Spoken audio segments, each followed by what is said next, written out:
Ekibuga Kampala kirimu enguudo ezisoba mu 2,000 wabula nga ku zino ezakayibwa koolaasi ziri 7 zokka, ng'okusinziira ku akulira ekitongole kya KCCA Hajjati Sharifa Buzeki agamba nti enguudo okuli olwa Kololo Drive, Malcolm X, Lugogo Bypass, Binayomba Road, Bukoto Crescent, Chambade Road, Junju Bam, Mukasa Road, Kisugu wamu n'endala ezeetaaga okukolwako. Tutadde omukono ku ndagaano wakati waffe nga KCCA ne kampani gye bayita Chorus okusobola okuba nga etukolera enguudo zaffe n'okukola ku myala n'okututerako amataala ku nguudo n'okukola ebiyitirirwa enguudo eziriko traffic obulungi. Hajjati Buzeki agamba nti waliwo n'emyala wamu ne flyover z'ab'ebigere zigenda okuzimbibwa okuli okuliraana ettendekero erya Uganda Management Institute wamu ne Queensway, ng'ategeezezza nti mu nteekateeka eno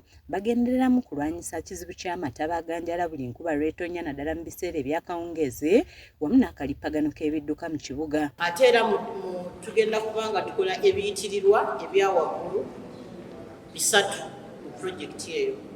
Tugenda kuddamu tuddaabirize ab'ebigere kwe batambulira ze tuyita walkways, enguudo ezo zonna ezitaliiko we mutambulira. Pulojekiti eno egenda kuddaabiriza walkways ezo ezitali nnungi, ate tukole ne walkways endala ku nguudo empya ze bagenda okukola. Ye Minisita wa Kampala Hajjati Minsa Kabanda asabye abakulembeze naddala ab'ebitundu okukkirizisa abantu bawe ettaka lyabwe muyisibwemu enguudo ezigenda okukolebwa, ng'asabye n'abagenda okukola enguudo zino okuwa bannayuganda emirimu ate bakolagane bulungi ne kampani za kuno. Bwe batunda bakuteekamu kale gwe teekamu ebigambo okonvisinga abantu bali nti mutuwe ekkubo kubanga kiyamba gwali awo, era nga tubasabye nti bakolagane n'abaana baffe abali wano abali loko, abaana baffe abavubuka, abaana baffe basobola okukola nabo basobola okuba nga bafuna ku mirimu egyo.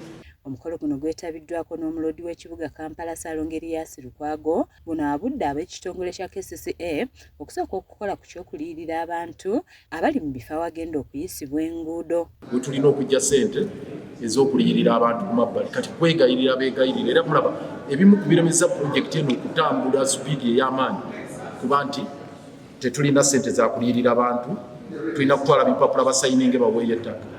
Kati katusuubire nti eno koolaasi ey'Abangereza egenda kutuyambako ku ekyo. Lukwago era akoonye ku ky'emyala n'ategeeza nti kye basinga okwetaaga mu kibuga Kampala kwe kutereeza emyala okwewala okwanjala kw'amazzi buli nkuba lw'etonnya mu kibuga Kampala, ng'ayambalidde n'abazimba ku myala n'anokolayo abamu ku bo, n'ategeeza nti kino kikyamu. Eya Africa Development Bank KCRRP temuli mwala na gumu.